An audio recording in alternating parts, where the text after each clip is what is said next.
Welcome back to Stoney Ridge Farm. If this is your first time here, welcome. This is a 150-acre first-generation farm here in the foothills of the Blue Ridge Mountains of North Carolina. And today we've got work to do. Lots of work to do. This is going to go over 2 days. So let me show you what we've got here. These are our pasture sanitation birdies. Hey, birdie birds. They've been hanging out here in the yard for, I'm going to say 4 weeks now, 3 or 4 weeks in this little section of grass out here in my yard. I will not have to fertilize this, that's for sure. And what we're going to be doing is utilizing these chickens for meat birds, for eggs, and as our pasture sanitation crew. Now, what do I mean by pasture sanitation crew?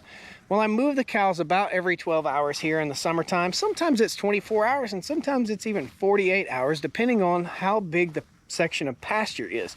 But when they get done, the pasture goes from what you see here, lush, thick, tall grass, to what we're gonna see over here on the other side. Check these guys out. They love Dad. So we're gonna have pasture that's real tall over here. The cows will graze through it. They will eat 1/3, leave 1/3, and trample 1/3. And then we come back through and we knock the tops out of the grass with the mower.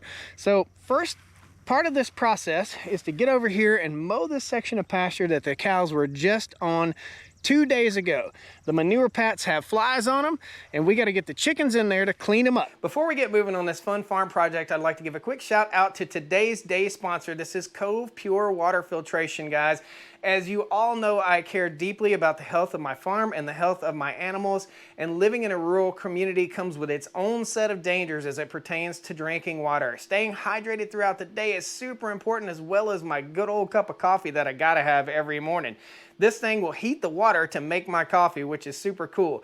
Did you know that 1.1 million Americans get sick every year from germs in their drinking water, according to the CBC? How about rural communities, country communities, out here where farmland is? The increased risk of herbicide runoff is contaminating our drinking water and has shown an increased risk of colorectal cancer, guys. Nearly all the pipes in our homes now are made of plastic, as well as the pipes that service my well here on the Stoney Ridge Farm. So don't take a rocket scientist to know that there has to be a risk of drinking tiny microplastics from all these plastic pipes. It can't be good for you. CoPure eliminates 99.9% of impurities in your water. That includes heavy metals, microplastics, forever chemicals, arsenic, virtually creating the purest, most fresh, and best tasting water that you can get. It's not only a reverse osmosis water filtration system, but it also has an alkaline filter which puts minerals back into your water, ensuring the healthiest, purest, and best tasting water in your home.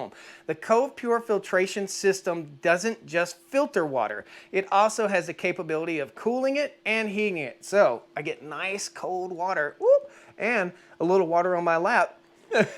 So guys, it will heat water for your coffee, for your tea, or even hot enough to make ramen noodles. Really, really cool.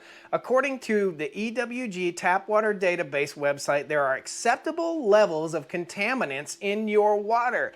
I don't know about that. Even my own hometown city here has acceptable levels. I don't want acceptable levels. I want pure good water here on my Stoney Ridge Farm. Check out my link below, covepure.com/Stoney Ridge Farmer, or simply scan that QR code you seen pop up right there on the screen. Guys, you can get $200 off your new Cove Pure water filtration system and start enjoying the peace of mind that comes with having the best tasting, best quality water for you and your family. Even if you're on well water like me, it's still flowing through plastic pipes and going right into your body. A huge shout out to Cove Pure for sponsoring today's content, and even better, for helping me get the most pure and delicious tasting water right here off my countertop. Guys, let's get back to work with these chickens. We're going to be using 3 rolls of poultry netting, 3 164-foot rolls of poultry netting. That is huge. You guys do the math. How many square feet can we cover? A lot. My goal is to make one big triangle with all 3 rolls. This is just one roll right here. So we want the chickens to have a lot of forage area. That is the goal. What we got to do is tonight get in here and close up the chicken coop door. The chickens will go back to roost in this mobile coop every day. If you're curious about this coop, there'll be a link at the end of the video to the construction of this mobile coop. It's on a hay wagon. It's a really cool idea I thought of. with the help of others like Joel Salatin. I saw his design, but I like my idea a little bit better. I think it looks nice, very classy, and we're gonna bring it out. It's like a mini barn that travels around the farm. I'm building 2 more of these in future videos, so be sure you're subscribed. Let's ride the 4-wheeler over and get on the big tractor. Contact.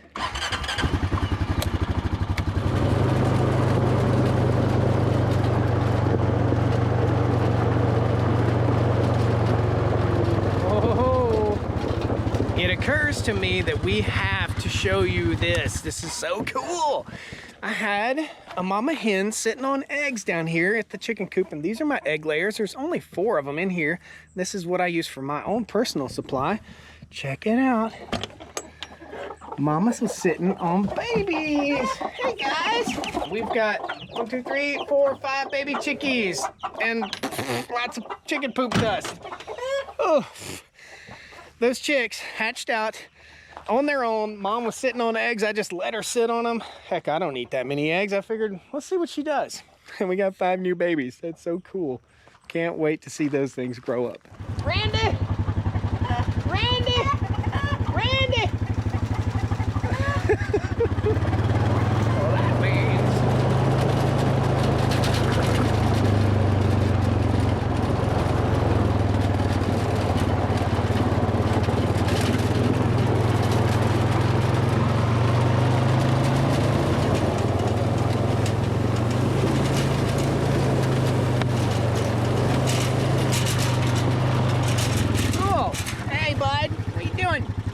your bottle holder.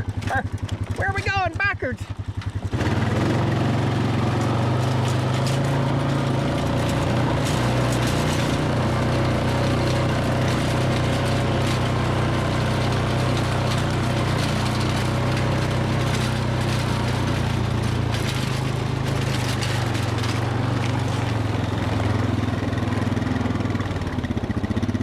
We're over here with Big T, the TYM T1104 tractor. This has the Woods BB 15.5 batwing mower on the back of it, and this is the pasture that I mowed a week ago.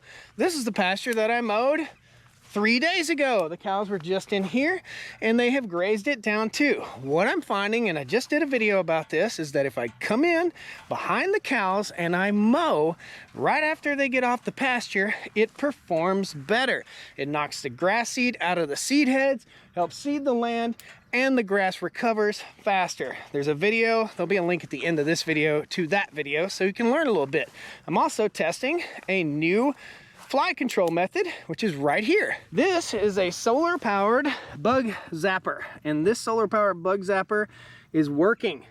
It's kicking butt. It's getting the flies out of here. I put this in behind the cows wherever they might be, and I need to move it over that way soon. Where the cows are. The cows have been in here, down the hill, and now they're in the bottomland over here. The temperature today is 87 degrees, so the cows have been down there in a nice, cool, shady spot. This evening, I'll move them out into the open, and tomorrow, I'll move them back in the shade. And you can hear that thing working right now, killing them flies. It's all about fly control today and pasture recovery. So let's hop in Big T and get this stuff mowed. Contact, clear prop.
Look out, kiddos. Come on. Come on, babies. Oh, man. Come on, babies. Come on, cows. Woo! Come on. Come on.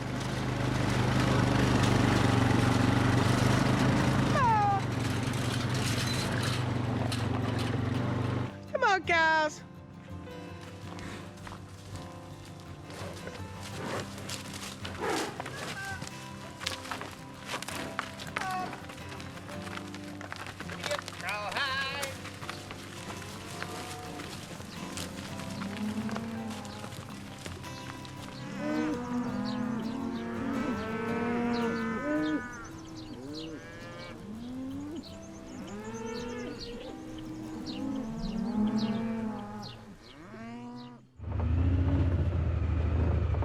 All right, guys and gals, it is the next day, and what we've got here are two 164-foot rolls of stark line poultry netting, the very same stuff that you see right here. And we've got to take all this up. We got to hook up to our mobile coop and pull it to the other side of the farm. When we get over there, I'm going to tell you a little bit about why I'm putting the birds where I'm putting them. And we are putting them in a very, very large area. I'm almost considering just setting up 3 of these. However, I think I want them to have a huge area to graze and forage. That will save me on my feed bill, and it will help control flies in a larger area. Now, this stark line poultry netting kit comes with a fence charger, this guy right here, and this guy right here is not adequate to run 3 of these. So we have a bigger fence charger over there on the other side. In case you want to do this and hook multiple together, I just want you to know one little fence controller like that is not going to cut it. So all the birds are patiently waiting inside the coop. Let's check on them real quick. They're chickens now. Watch them. They're going to act like chickens. This is a really, really fun little coop. I do know that as I drive, my door likes to swing open, so I will give this little hook right here. This is called the perfect bungee. Hook that over top right there so that that door doesn't close, and I'll put my ramp, which really isn't necessary once the chickens get to a certain size, but I'm going to take it over there and set it up anyway. You will need to move this coop. So when I park it, let me set this over here. When I park the coop, and you can see there's dead grass right here, I need to move it about every 3 days. So I need to put it in a spot that I can just simply push it, okay?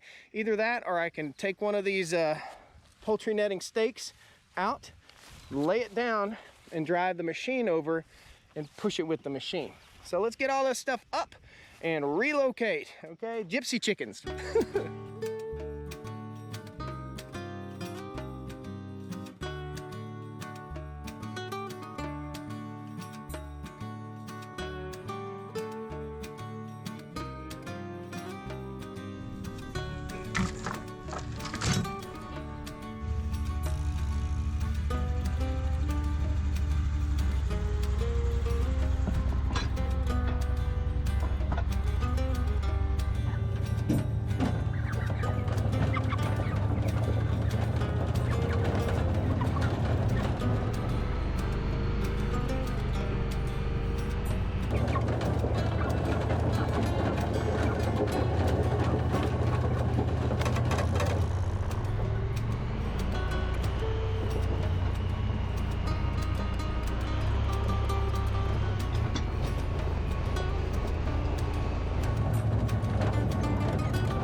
So here we are in the pasture that I just mowed, and we are in the most sparse area of grass. We're also on the top of the ridge right here, okay?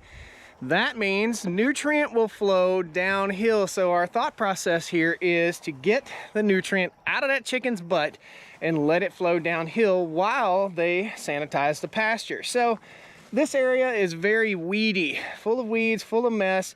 That area over there is full of great grass. So we want to fence in this little spot right here, little giant spot, and allow these chickens to forage all the way out through here. I should decrease my feed consumption by about 70% by putting these birds out here. They're going to eat grasshoppers and worms and manure and fly larvae and flies and all kinds of goodies.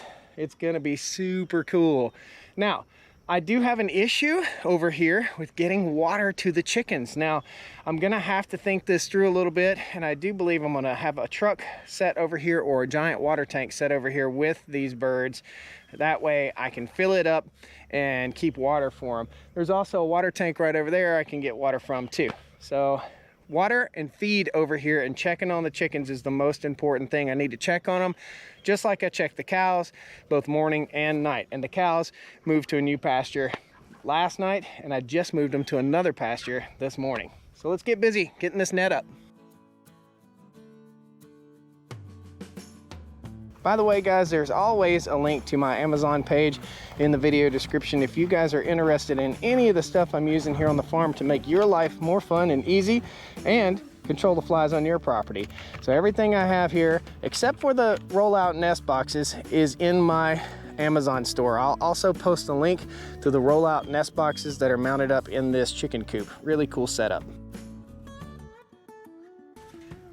So we're all set up, everything is set up here. Putting 3 of these rolls of netting together is a pain in the butt. I'm not gonna lie. I started off thinking I'd make a triangle, but really what you gotta do is string one out, string the next one out, and then I may have to go back and pull a few of them tighter as I go. Poultry netting is super simple, guys, and it's overcomplicated by a lot of people. Here's what I'm gonna show you. The electrical portion of this is the most confusing for a lot of folks. So this is, we'll give you all the tools here. These are little alligator clips. They connect up to the positive and the negative side of your electric fence charger. This is a solar electric fence charger called the S1400. There'll be a link. It is 1.4 joules. This thing will knock your socks off, okay? When you've got something like this, what you're trying to do is keep out the varmints and the coyotes and the possums and the raccoons and the foxes, which ate 100 chickens of mine last year because I didn't have this set up. We want to knock their socks off. Now, a predator fears being exposed, and it also fears sticking its nose right under that little net right there and getting zapped. Questions I get asked: well, the solar won't work in the dark. Yes, it will. It has a little battery backup in here. There are 2 settings on this. One of them's real hot and one of them's not real hot. I'm not sure exactly what they are. They're written down here somewhere, but one will knock your socks off. The other one will knock your shoes and your socks off. This is our grounding stake that comes with the kit if you buy one of these, I do believe. And that grounding stake is going to be pounded in the ground right here. Ground is super, super, super important when it comes to having an electric fence. One of the most important things is not the power, the zap, it's the ground, okay? I'm gonna show you how we install this ground rod, and this is designed to go over a T-post or a ground rod, just like that, and mount right up. So super simple. There aren't, ooh, and it's also designed to have a wasp nest in it.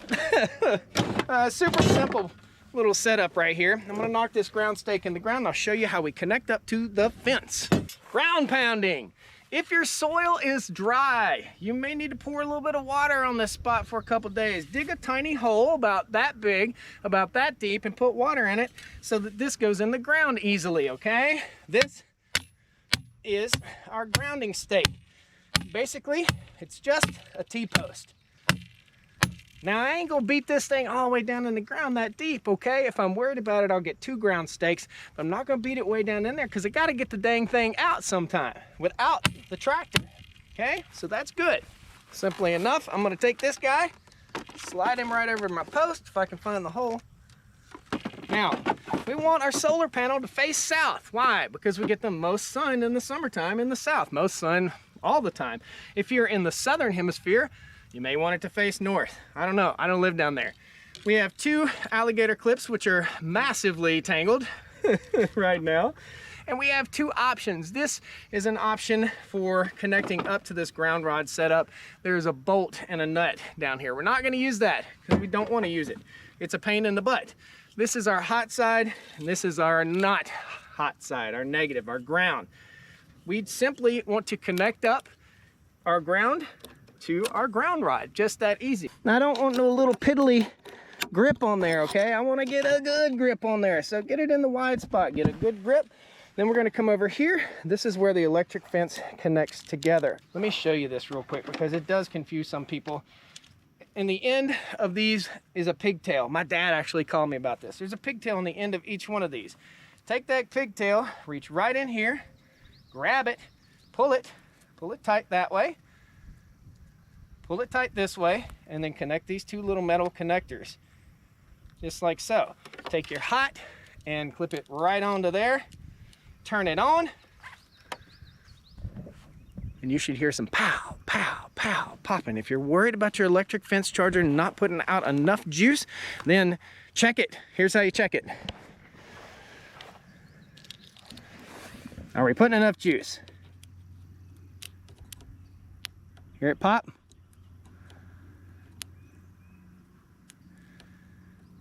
Okay, so be smart, be smart. Put your ground as close to the ground as you possibly can. The closer the ground is to the ground, the better off you're gonna be, right? Let's just make sure we got a good pop. There it is. That is a good zap right there, buddy. Oh yeah. Okay, now we're gonna go right up here, connect up to here. This kit comes with a test kit. Test kit comes with this little dude right here. Stick him in the ground. You gotta ground him. The dirt is so hard right here. And we're gonna hang this on our fence right there. Just a little hook right there. Hook it. See what we got. Very hard to see in the daytime. I'm gonna leave this hanging on here and I'm gonna come back over later tonight and check it out. I personally can hear it popping, so I know we are good to go. Now, when you're ready to go over your fence, just turn it off like that. Mash down on your fence like this, step over just like so, and you're good to go. We're gonna go over here and release these chickens. Okay, we got a setting we're gonna put on our chick cozy door right here. We're gonna hit the down button, mode, manual. I'm gonna hit this button right here, hold it, change it to light, hit OK and hold it, updated, hit the button, hold it, 3 seconds from the home screen, and our chickens are gonna come on out. Come on, birdies, birdie birds. Hey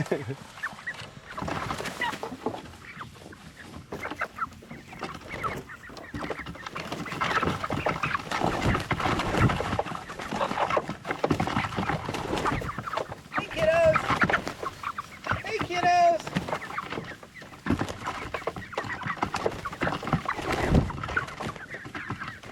And that's how the pastured poultry setup works, guys. These chickens are running to the feeders and the waters. They've been locked up. It's probably, I don't know, 9:30 in the morning right now. And they're all gonna go after the food and water. I'll come back over here in a few hours and check on them. That's just how it all works. Thank you guys so much. Hit that like button, subscribe to the channel. Love to have you back here on the Stoney Ridge Farm with me. Lots of questions about predators from above. If you've got big hawks and big owls, just be concerned. I don't move my birds over until they're as big as a hawk or bigger than a hawk or an owl. So sometimes they don't get as big as a hawk or an owl, but they do have cover underneath this. Watch as I make the noise that warns them.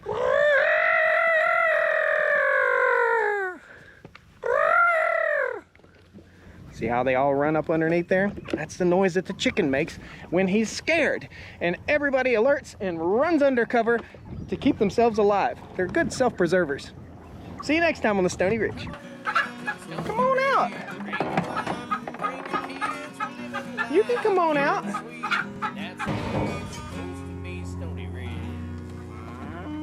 Supposed to be the best tasting chicken. You guys are the best tasting chickens ever.